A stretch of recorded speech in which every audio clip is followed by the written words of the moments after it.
This is Gary Hartley by the chalkboard. My guest today from Switzerland is Simon Rilling. Simon, welcome. Thank you so much for coming on. Thank you very much. It's a true pleasure to be here. Thank you, Gary. Yeah. You're not just coming on the podcast, you're coming on my podcast with a love of life. So tell the listener a little bit about you, your history, something that they need to know, and then we'll start talking about why you love life so much now. Yeah.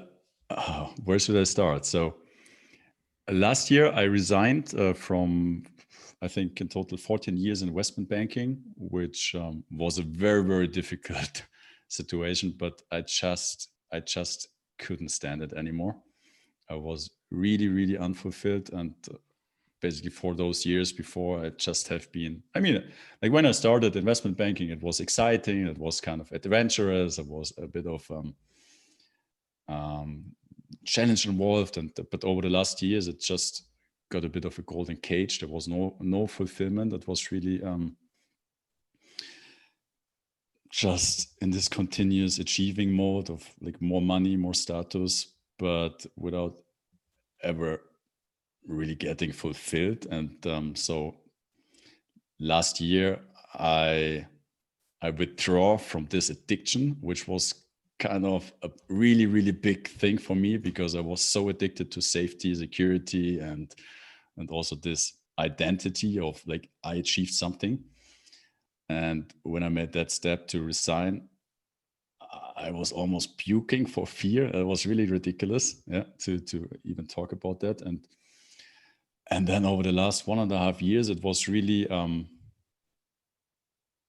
bit like waking up to what I truly want to do, and really realize more and more that like these programs and the conditioning, and I'm saying everybody, most of us gets in this society, is not serving us at our core, but let's call it society as a whole, or like um, and when I resigned last year, I jumped into the next adventure. I started a company and continued in a way the same thing, just on my own now, like again, achieving and building and something. And at some point, there was a big,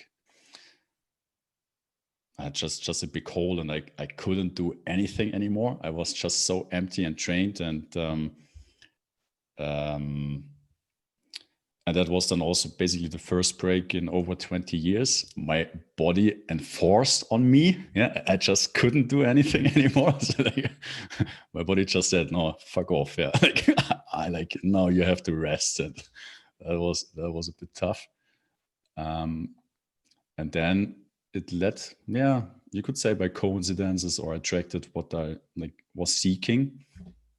A few things bumped into me, and I started a training in awareness myself, like really being guided through a process of defining or recognizing who you actually are, and basically philosophy, and like a mix of therapy, philosophy, a lot of things to really dig into your identity, who you think you are and who you really are. And that was a very interesting and helpful and powerful process, and that also resulted then in influencing or like basically bringing me to where I am right now, to like kind of share this information, which I found so helpful for me personally, with others. And yeah, that's a bit of my history. Like there's far more, and happy to go into that. But Okay, you called investment banking um, a golden cage. That's how you described it. Explain that. How can something like that be so uh, maybe not rewarding, but you're getting a return from it, but you're trapped inside of it at the same time? Describe how that was like for you. Yeah, with pleasure. And now that I'm outside, yeah, it doesn't make so much sense anymore. But if you're in there, yeah, like it's very different. That's also this example of our perception, yeah, what our perception creates. And yeah, when I finished school, like it was a tough time, and at some point I had this feedback loop that when I achieve something, yeah, I get recognition, and that was kind of the fuel on me, like going into this mode of achieving, and that brought me into banking because I thought like there I can make the most money, and when I have money, I will be loved and worthy. That was my conclusion at that point. Unconscious, of course, not really conscious. And then the golden cage, and in that means that in that area where I was working, investment banking, and it's still like that. Basically, the only incentive you get is money. There's not so much of appreciation, or maybe, and or maybe personal development or like other component, but it's really you're measured by the numbers you're producing. So it's there's not so many social aspects involved in your qualification, or like basically measuring your output. And where I was working, basically the results you produced defined your salary, and a large proportion of the salary was variable, basically paid as a bonus. So the mentality was that kind of like you have this bonus state on the horizon, yeah, and that now it's about producing results to get as big as a bonus as possible. And then the thing is that, also one thing is that it's really a fixation on money. So like if and you unconsciously, yeah, you tie your worth to money. Yeah, so like no money unconsciously means you're not worthy, and that's a bit of this like trap in a sense. So like and the payment is comparably quite well to other industries or so. So that's one point. The other point is that like then this bonus, yeah, is paid out over a couple of years, so you don't get it at once, but it's kind of like spread over up to 5 years, or possibly even more, like in different installments. And only if you stay to a certain point, yeah, like let's give it about like the first tranche of the 1 year, then the second of the 2, 3, 4, 5 years, if you're still with the company.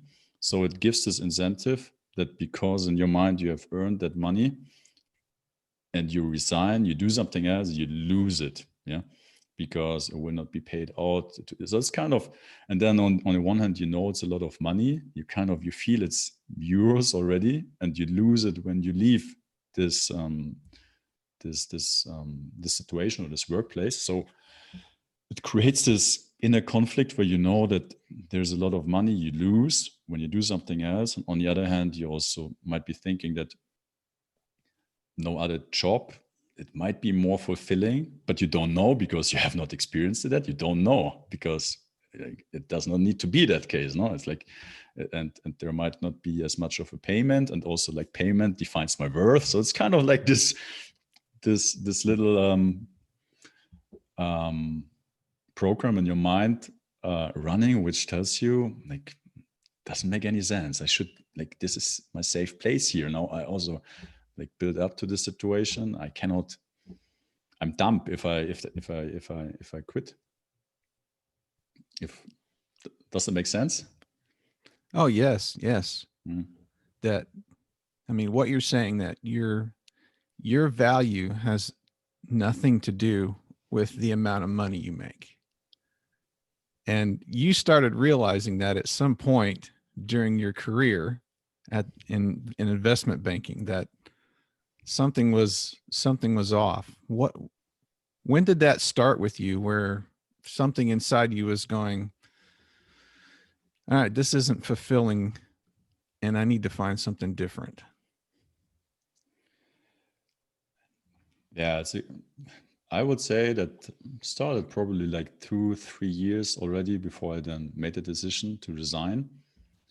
There was a bit of, at first it started as a bit of frustration because I wanted to learn more. I wanted to like continue my career, and there was a point where it just didn't continue. There was no, so there was boredom. It was just doing the same processes all the day over again. There was no creativity. There was no like, it was not that clear that point yet, but really you could put a robot in there like like that, yeah. Like, and I was very good in what I was doing, and but I was really bored, and then also that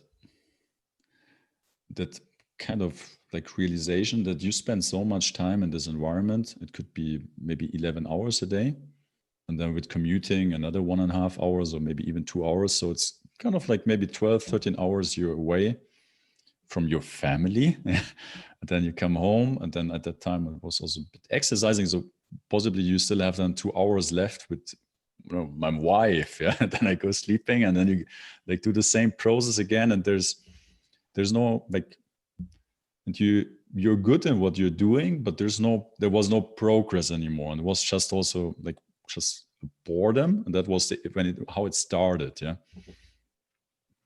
So there seems to be something within us that wants to be creative. And if you're in an environment where you're not doing that, it starts building up inside of you, where you keep getting pushed in a way to do something. That seems to be kind of how you're describing it. Yes. Yeah, yes, absolutely. And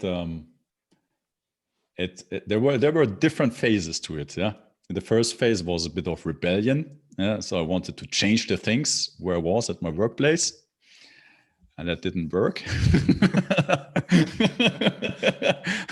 Then there was resignation, and okay, like I accept whatever there is. That's my learning. I find my peace, no matter this like the situation.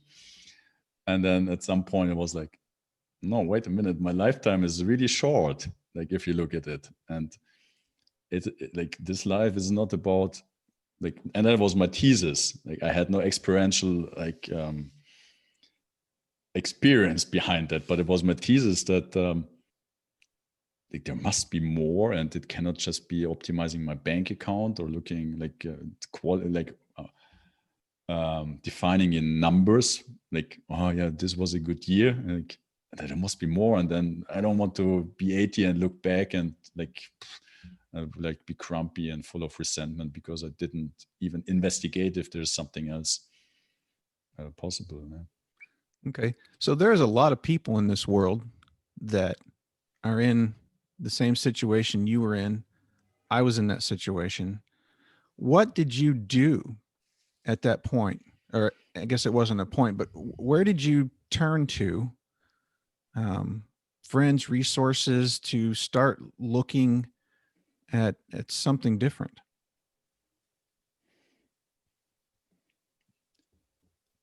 Yeah. One of the very helpful events at that time was that I bumped into Tony Robbins.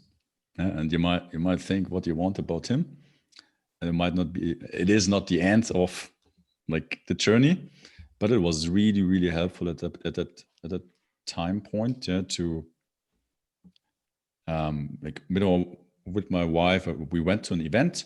Yeah, and that was really the first time. Wow, I can feel that good without doing something, just me alone. Yeah, that was a big revelation. Hmm.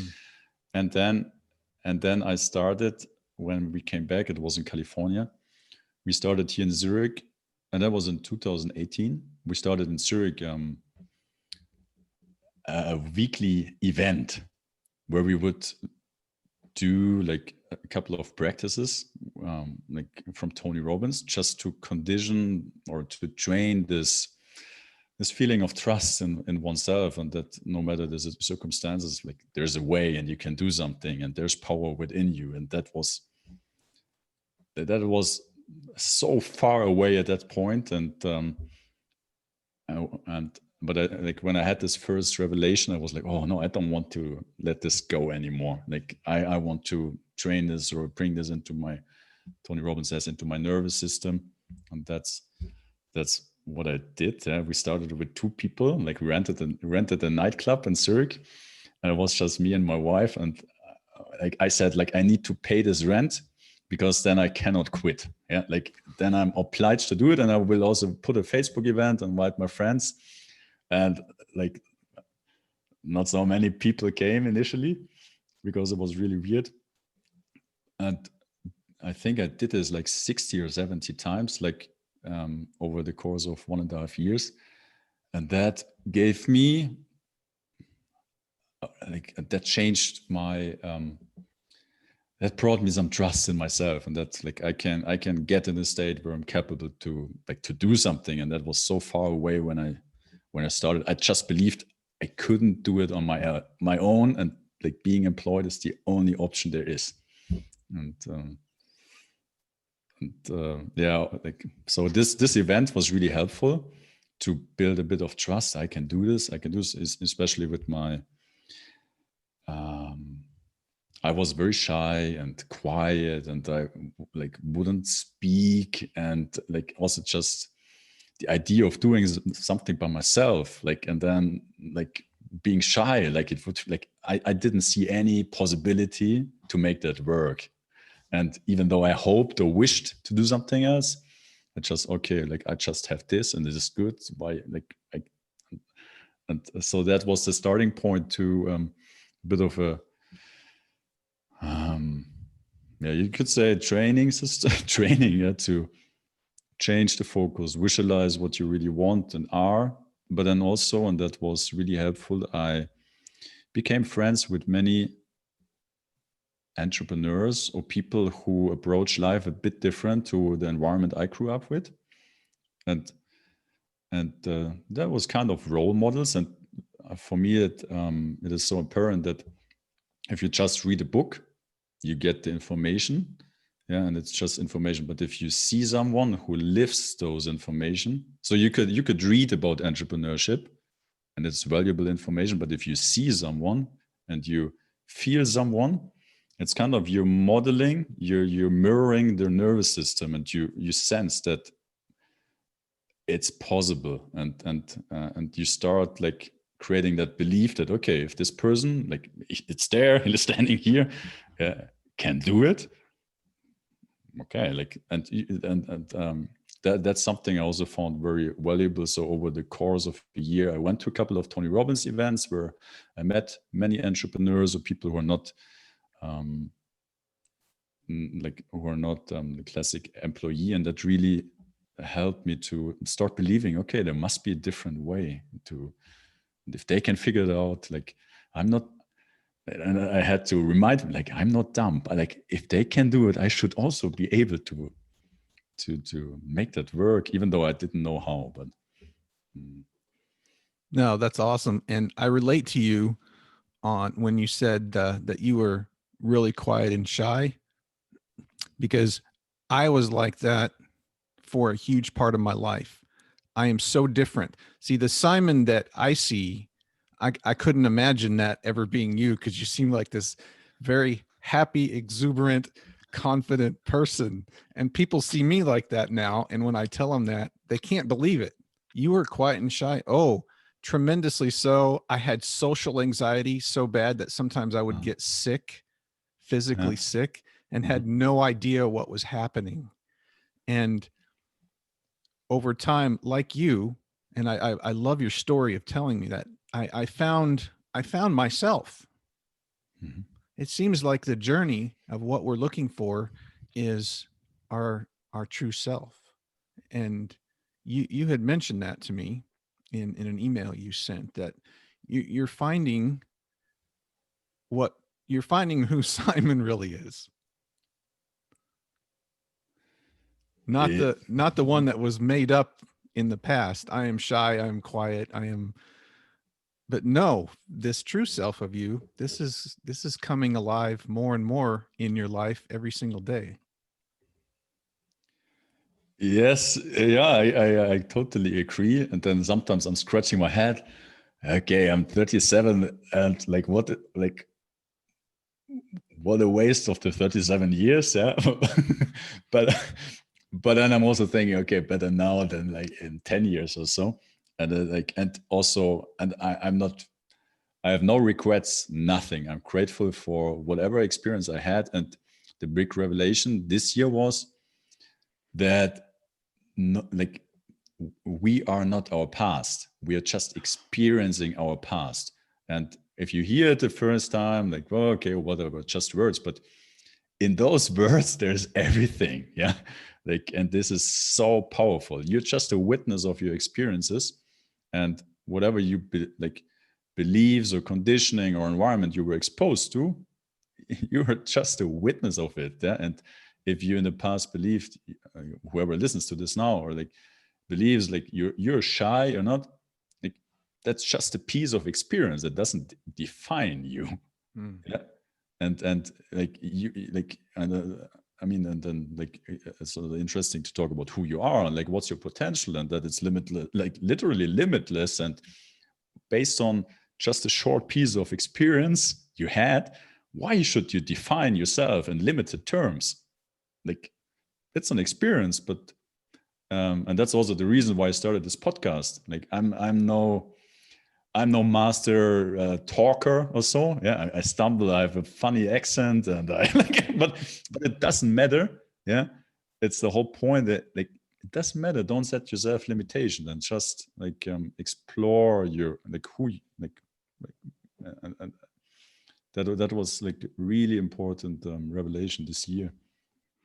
Mm. So you mentioned your podcast. You started a podcast called Beyond Perception, which has a lot to do with exactly what you just talked about there, that you are not your past, that the past is memory, and the mind brings up those memories.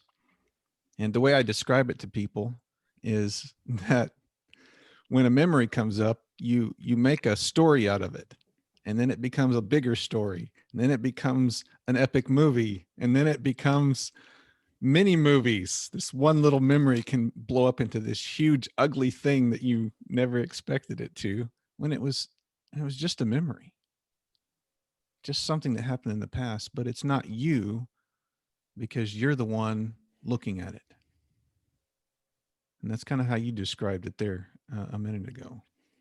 Yeah, I have this funny example because I just recorded a video before. Like I have my glasses, my perception. Yeah, it's my filter through which I see reality.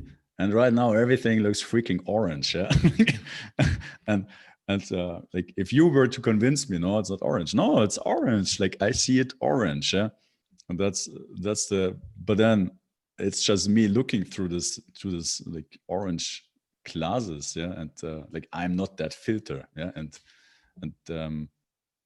the I mean, it's also interesting to like think about how this filter was created and why why it's mostly limited until we kind of make that yeah, a bit of like a process of introspection and like looking at who we are truly as an identity. Um, but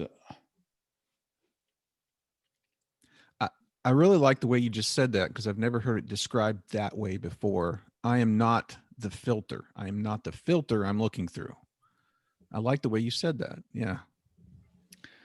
yeah, it's also, I mean, if you look a little bit about what reality is, it's like, and I'm no physicist, so, but like what we are decoding with our five senses is electromagnetic frequency, like different ranges, no? And I think David Icke, he says that with our five senses, we receive something like 0.035% of what we know of there is in terms of electromagnetic frequency. So we see really, really tiny bit of information actually with our five senses.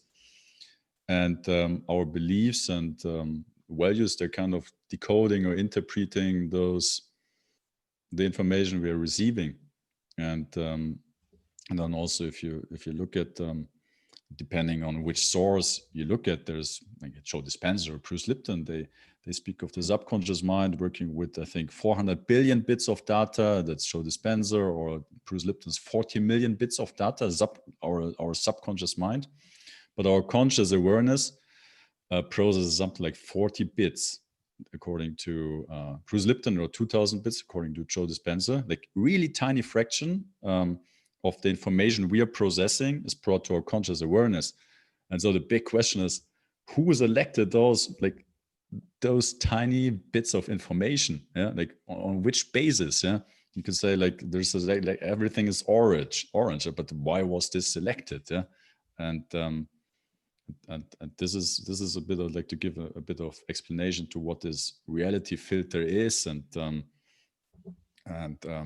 that basically like what we are seeing or perceiving is subjective. It's not reality. It's not the truth. It's filtered based on our experience, our conditioning, our beliefs, which are mostly limiting. I mean, and there's also the interesting things to understand that they have to be limiting because otherwise, and that's a bit of the big, and I can talk about this if it's of interest, because if you look at who we are and what we are, and I mean, you can think of this as philosophy, or you can also experience it, like theorizing about it or experiencing. But there might be more to us than just this body and mind as a vehicle.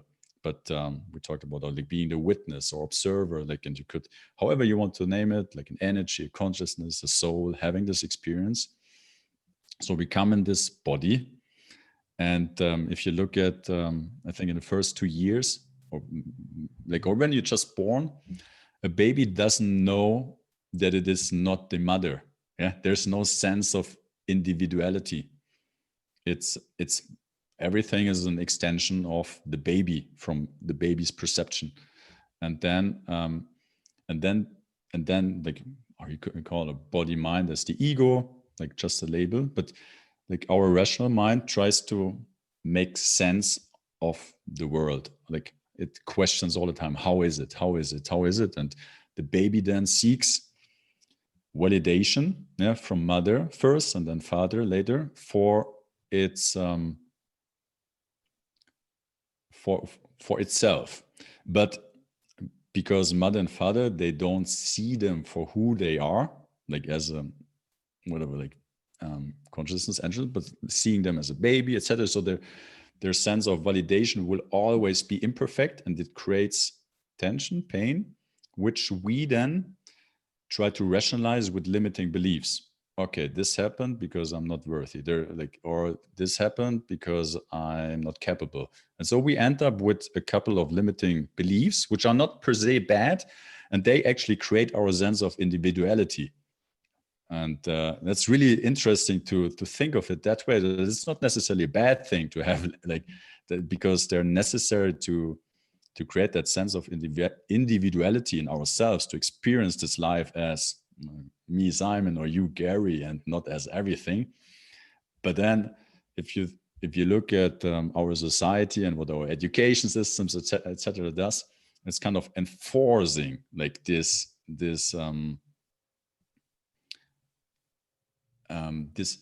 egocentric and individual perspective or narrative, like it's on steroids. So it like how we live, it's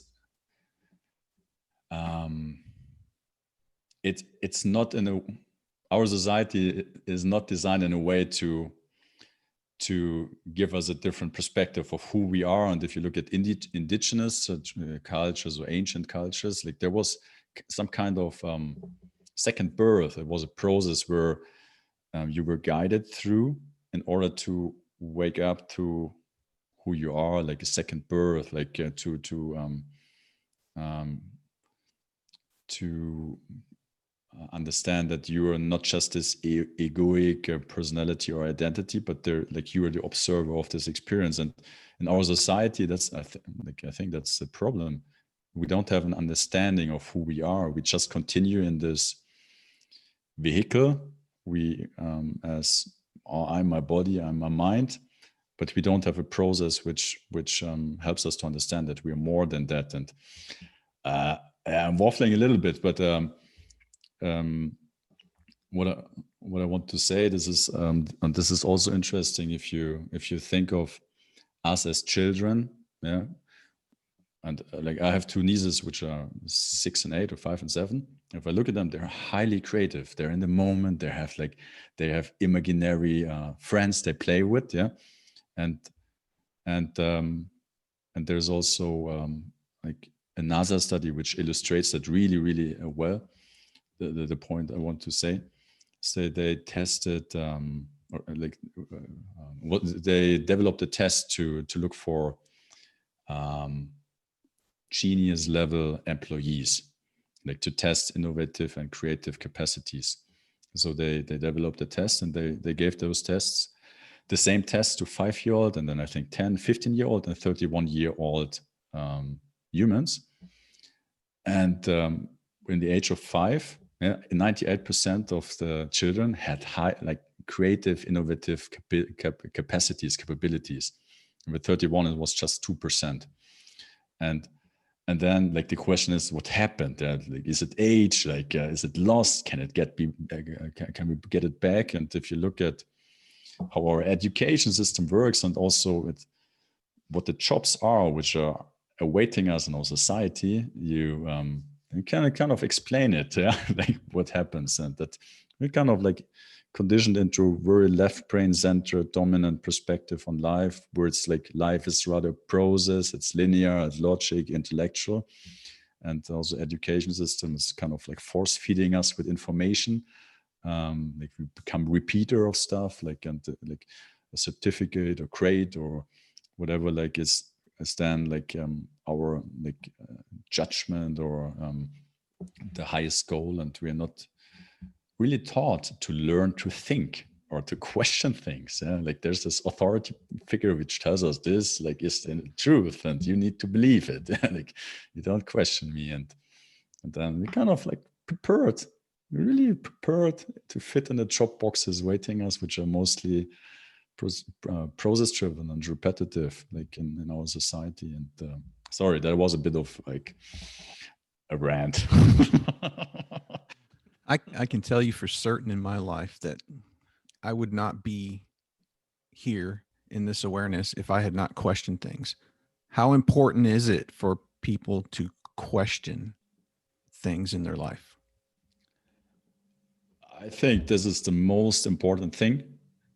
Yeah. And this was actually taught in school in Rome and Greece. It was called the trivium method. It was to learn how to think and not what to think. Yeah. So yes. yeah, and we are learning what to think. Yeah, like so much information, like mostly stupid, like just repeating stuff. And they had like, I actually have it here. I can send it to you. Like it's a continuous reminder of like there's a process to truth finding. And if you know how to make sense, like if you know how to think, that enables true autonomy. And also like, and for me, it was, this year was a big part of it, was and like if you want to call it like introspection, to look at the thoughts I have and ask, where do they come from? Like, why do I think that? Yeah. And you could also think that our thoughts, or basically it all emerges in a sense like from the belief system, like beliefs or programs we have. They generate thoughts, emotions, decisions, then actions, then results. So wherever you are in life is very much related to what you actually believe. And if you think of this reality filter or perception again, if you believe something is not possible, yeah, it will be filtered out of your conscious awareness, because your subconscious mind, your belief system, tries to project your belief system to the world and fit what you experience into that perspective. And to give can give you an example. So if you believe, or I like it here, that's that is an example from this year. There was this like when like my wife was coming, she wanted to hug me like this, like full of love. And I was like kind of like doing a little move or stupid comment, yeah, and then she was put off, like annoyed, and she left. And there at this moment, when I already like was in this introspection and trying to understand why I do what I do, and then at the moment, like, wow, I did this because I believe I'm not lovable. So because I think I'm not lovable, and someone wants to give me love, this doesn't fit what I'm believing, so I sabotage it. And there I was like, holy fuck, yeah, Wow. this doesn't make sense. Yeah, and that's an example of how literally our beliefs create like what we experience. Yeah? And that's a bit shocking, but it's also really empowering because you you're not just tied to what you started with. You know, earlier this week, day or two ago, I make little vlogs, you know, Yeah. with my video cam, with my phone when I have a thought about something. And this thought came to me. And so I made a little vlog and I talked about how one of the most difficult things, maybe the most difficult thing I went through in awakening, as I call it, was being confronted with my own beliefs I had about myself and unraveling those. Just like you said, this belief I had about myself of being unlovable, when you're confronted with that, boy, it can just create this massive turmoil and conflict within you because things are being ripped apart. What you believed in, suddenly now you're questioning that because there's something else to believe in, and this conflict is there. And as that starts unraveling, man, it can really create or all this anger and frustration. It did with me. All these things are welling up inside of me going, what's going on here? But it's the most beautiful thing that ever happened, because outside, when going through that, on the other side of it was this really wonderful, beautiful place of realizing, oh, that wasn't me at all. That was completely made up in my mind. I believed it. But now that I'm seeing the truth about myself here, that's just, you, that can go away. And there's a Mm. lot of freedom in living that way.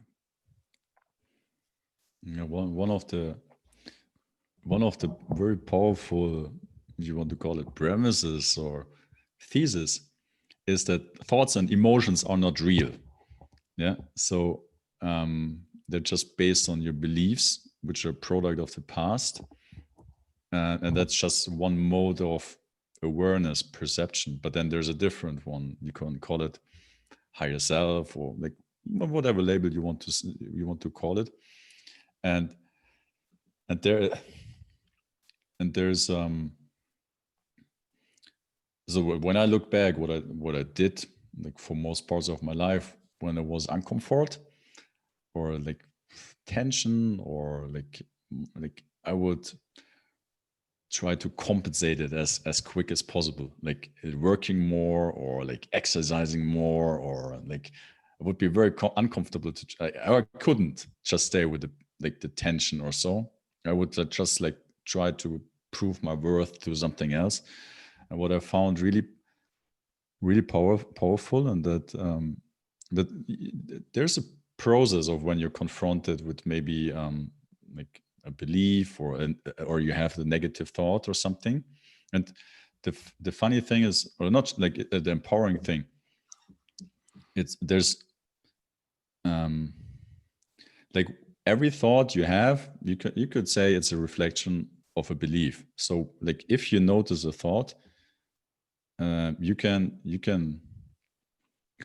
like take it, and then you can start like where is this thought coming from, like why do I believe it, where, like what's the underlying belief, like where like does it come from. And it is not so obvious, yeah, it because, and then you can call it shadow self or whatever, like a defense mechanism we have, which is protecting our perception, our filter. And you can like it's kind of like you have this belief system in there, and there is a defense mechanism to protect that those beliefs are guarded, that they don't change like one day to the other or so. Yeah, because it wouldn't make much sense. We probably wouldn't survive if one day we know like whatever, like the line is dangerous, and then the next day, oh no, like it's not dangerous. Like so there's a sense in the stability, but we have this mechanism which you could say like works in a way to protect what we believe. And so if it is not so obvious for us to see the nonsense of what we believe, because it makes sense to us, like that's what we learned or lived by throughout, like that's what we perceived as normal. And if we didn't perceive it as normal, we wouldn't like recognize it. So we're in this subjective perspective, and we don't know what we don't know. And like, and what's really helpful to first understand how this mechanism works, so become aware of this mechanism, to then like decide consciously, oh wait a minute, like this is just a defense mechanism, it's okay. And there are a couple of, like usually for example doubt, like, or like denial of information, no, that's not true, or that's not me, or like that's not possible, or others are like distraction, that you want to do something else to distract yourself, or that you delay a decision or so. And so if you like have a thought, and it might be a negative thought, and you can actually then like ask, okay, where does it come from? Like, it might be uncomfortable, you might not want to like reveal the belief so easily.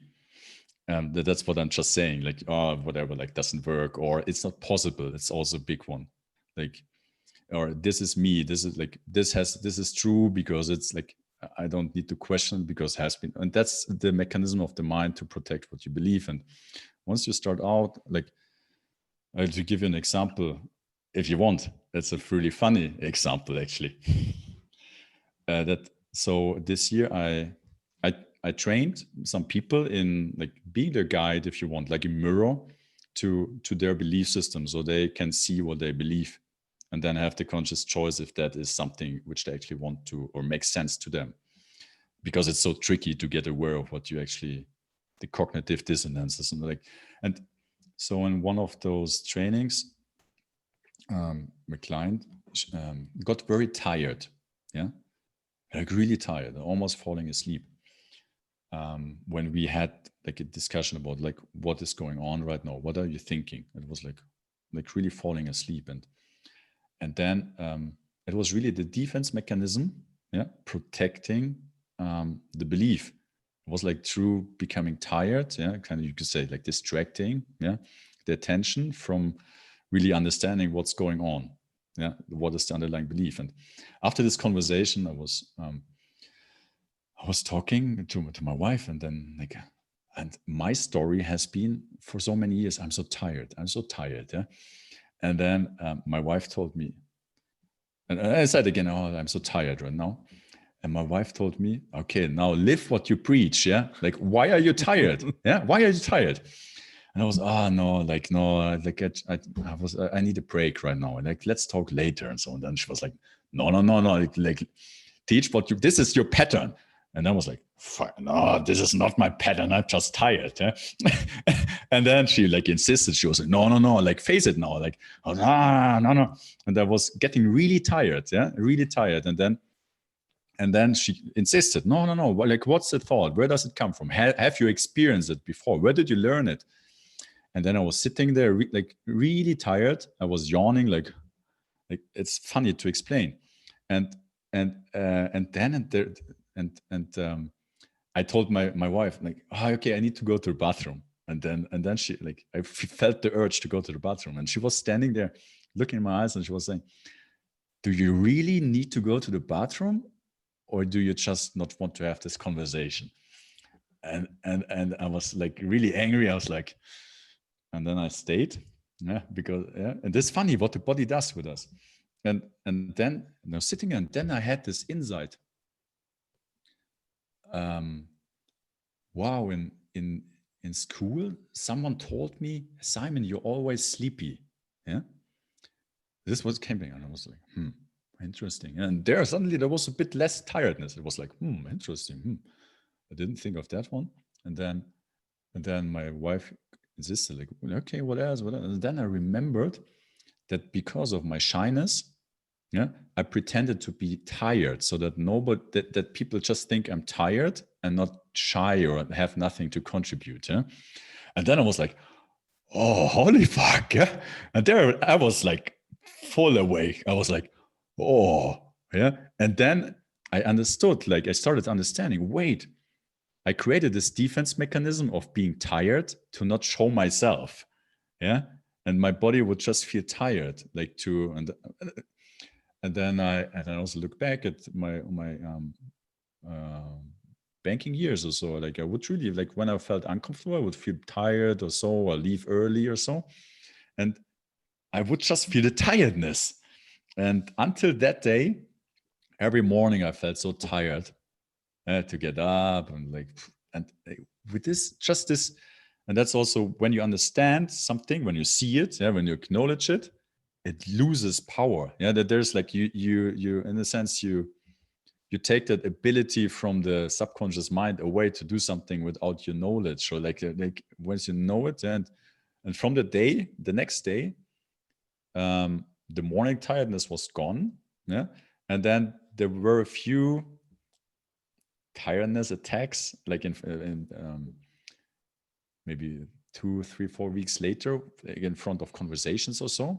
Yeah, but now it's gone, and like this is just, I know, like this is just a funny example of how we have these mechanisms to hold us back, yeah, or project something which doesn't make so much sense now. It did make sense in the past. Yeah. Hmm. Now, that's a fantastic example. And just you talking about being tired was a mirror for me because I'm looking at that same thing in my own life, especially looking backwards because I was, at least I thought I was tired a lot. And that kind of brought to my awareness some of the things that's happened to me over the last few years where I would kind of notice that, but it would just go away really quickly because there's a greater enthusiasm for life. I would be getting up earlier on purpose when before I couldn't do that because I was tired.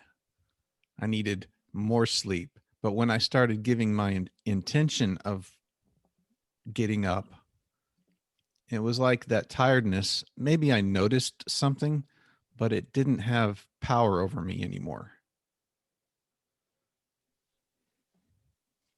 Yeah, it makes super sense. So the the process in a sense is to,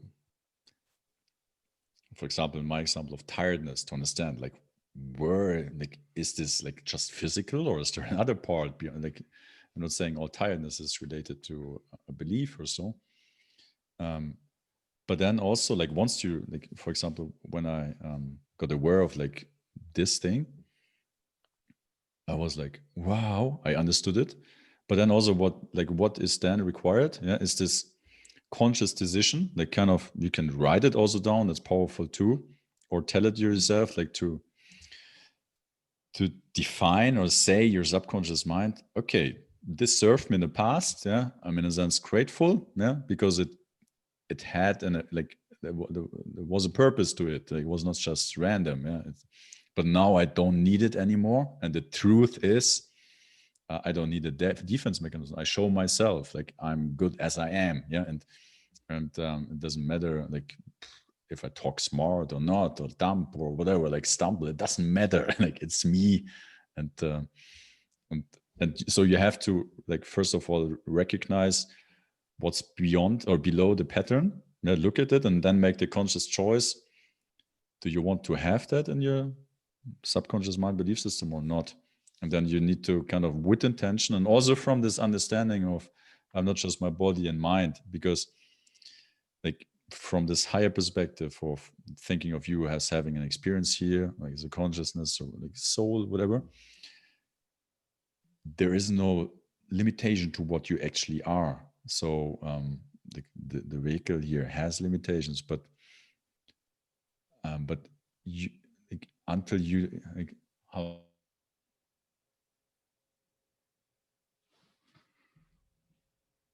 I say it? actually have experienced them, and like especially in terms of like what you're able to do or create or mm, yeah, and, and then yeah. Yeah, it's so fascinating just growing in awareness and feeling comfortable looking at things like your thoughts. I used to be terrified of looking at my own thoughts. When I became more comfortable looking at my own thoughts, where I could sit and be still and look at them with no judgment, not recoiling from them like, oh, that's a horrible thought, but just accepting that it's there. It's like you said, they lose their power. It's like bringing a shadow into the sunlight. Oh, it just dissipates. It goes away. There's no more power there when I willingly accept, okay, I had those thoughts. They were there. I see it. There it is. Name it, call it something, or however you describe it. There's many ways to describe it, but man, I love the way you talk about that, because that's exactly what happened with me in my life, where I was terrified of my own thoughts for most of my life. And when I became aware, oh, I can calmly look at these things and it's okay. The power of those thoughts to control me or to keep the illusion going of what I thought I was, it just started going away really quickly. It, yeah, it's this is super powerful because we tend to identify ourselves with our thoughts, and then maybe negative thoughts, or there's like we just don't want to look at them because we think then that's us, we are negative. But then if we don't look at something, that implies it's important. It's like kind of like that gives power over those thoughts, and then they actually manifest in how you act and interact. Yeah? And that's the funny thing. Like if you don't want to look at something, it impacts you. But and if you and that doesn't imply that you need to identify with your limiting thoughts or negative thoughts or so. But if you in a sense acknowledge that they are there and that you're happy to look happy that it's okay to look at them, hey, okay, that's just a thought, hello, it's not the best thought I ever had, but it's just a thought. And the very helpful thing is also that every single human has the same thoughts. Yeah, it's like it's not like I have created those like negative thoughts and I'm the evil one, like, or with the evil whatever potential. We all have potential for creating amazing things, but also destroying and doing the most evil stuff. I mean, it's within all of us. And my thesis would be that if you don't acknowledge that there's like some maybe dark aspects or so within you, then you're even like more probable to actually like get influenced by them. And that, yeah, that was a bit of uh, that was one intention I had also this week, like this year. What thoughts do I don't want to look at? Yeah, and Mm. that was an interesting one because it was like really like Yeah, that's good. yeah. Uh, I want to ask you about a couple things here. yeah, sure. You have an event coming up here on the 28th and 29th of November called Foundation of Freedom. And I wanted to give you an opportunity to talk about that for so listeners can know what you're doing. Yeah, sure, with pleasure. So, I mean, over the course of this year, but then also the last years, um, I'm like, I mean, like full disclosure, I'm not enlightened. I'm still learning. Like, yeah, but if I look back where I was, there is a tremendous change, and it all comes down to the information. Yeah, it all starts with information, like good information, and like the important thing is also to recognize that this world might look so confusing. Yeah, like so many contradicting like your opinions, information, etc. And so we're like, I'm generalizing, but most of us are like, that's how I operated life, confused. Like, is there any sense, or like how that, like who am I, blah, blah. But then the point is also that for every problem there already was a solution and a way and guidance. Like everything has been solved already before, and the like information is there. It's just so tricky if you don't know what you're looking for to find that. And so like I'm not saying I have all the answers, but what I found so helpful, yeah, like it was information, it was processes, like for example to learn how to think, because that enables you to. And it's also interesting to think of perception versus truth. Yeah, if you think of our individual consciousness as a wave pattern, yeah, and like raising our awareness, raising our consciousness is basically increasing the frequency, like a higher frequency.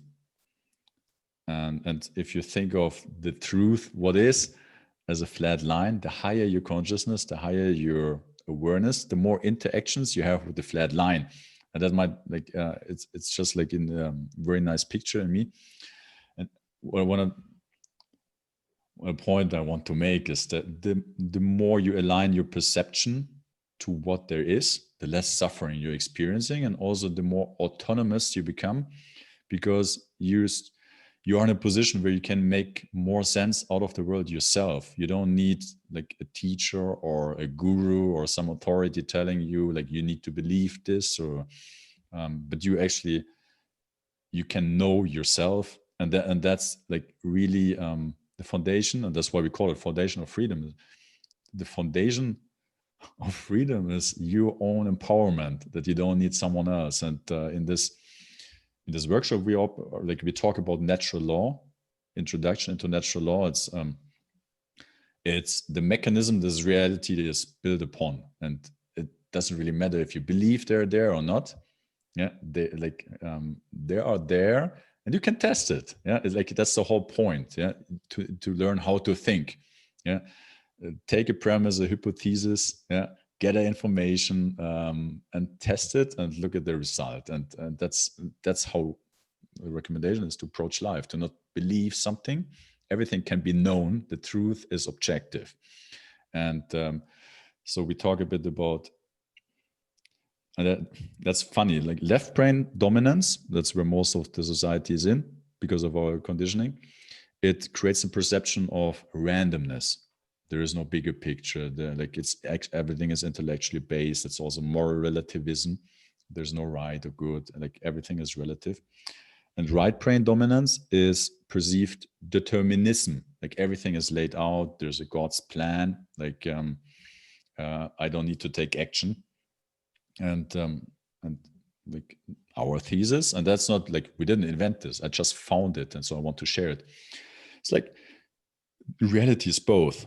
Yeah, there's a deterministic component which we call natural law, like mechanisms in this reality, and there's another one which is random, which is our free will, free choice. No matter where we have free choice about our action and behavior, and that's kind of the framework of this workshop, is to first to explain the deterministic component, natural law, which it doesn't matter if you believe or not, it's there. And the other one is also how to gain free choice, how to wake up from the limiting mode of awareness perception and to jump or to kickstart your intuition or accessing your higher self, where you're not, because what most of the people, like me including, do or did, is we are compensating for our limiting beliefs. So in the bank, I was compensating for my belief of not being worthy, like by achieving more stuff.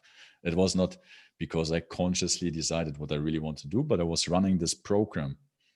And what we're here doing in this weekend is to, through steps, it's a process. Yeah, you can access your intuition, and it's really incredible. And that's also something which just crossed my path a couple of months ago.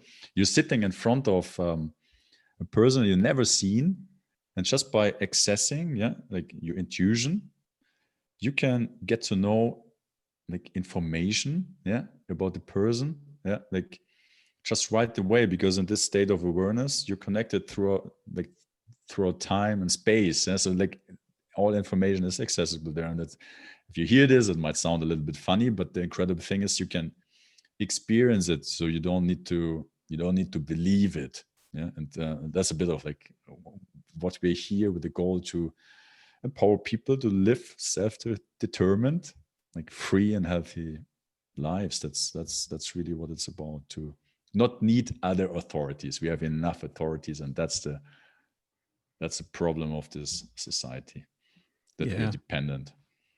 Well, it sounds like there's going to be a lot of great value in that. And I will have links in the description down below for your podcast, and also for that event that, so if people are interested in looking at that, just go down below, check out the links, and you can also go and check out and see who Simon Rilling is and what he's doing in his life, because man, you have had a fantastic journey, and where you are now is the most beautiful place compared to where you were in the past, isn't it? Yes, and yeah, that's also why I really want to share this information with others, because I there is nothing better to do in this life, yeah, like than to help and share. Yeah. Yeah. When you find something of value, you want to share it. Mm. And when you find out that you're of value, you end up sharing that. And it's the most beautiful thing. So sharing always expands your life and the life of others in a really fantastic way. So all right, Simon, hey, give us let's do one more question here Uh-huh. for you. If you have someone listening who is searching in life, maybe in a place where you were in a golden cage or in any kind of cage, um, what could you tell them that would maybe help them out in that point, in that place?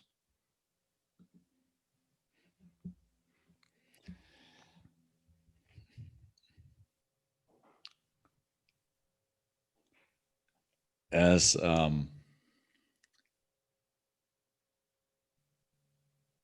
often you might have heard that, but like I literally mean it. Everything is possible. Yeah. And like you have, and you can create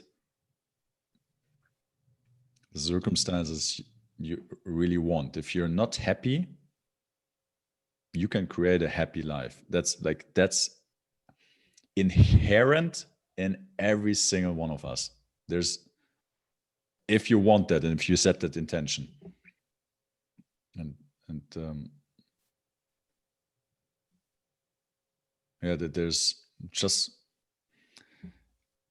incredible creativity and potential within all of us, because it's our human nature. And so it's not just like this one, that person got it and that one not, but like if we can think, yeah, like we and we have that intention, or we want that, yeah, like it is possible. Yeah, that sounds funny. I've heard it before like 1,000 times from other people saying, yeah, but now that I'm realizing it, and yeah, don't believe your thoughts. Yeah. Yeah. Keep searching, keep asking questions, and until you find what you're looking for, just keep going, because there's a greater value in you than you understand in this moment, especially if you're struggling with something. So, man, I appreciate everything that you talked about today. You're encouraging, you're uplifting, you're full of happiness, and that happiness is contagious in a really fantastic way, Simon. So I appreciate you taking the time to come on and have a good conversation with me. And I just wish you the best, and may blessings and wonderful wisdom just fill your life, and may you have a tremendous influence over in the lives of other people who come to you. Thank you very much, Gary. It was really amazing. Thank you for inviting me, and true pleasure to speak to you with you. All right, Simon, we'll talk again. Mm-hmm. All right, bye bye.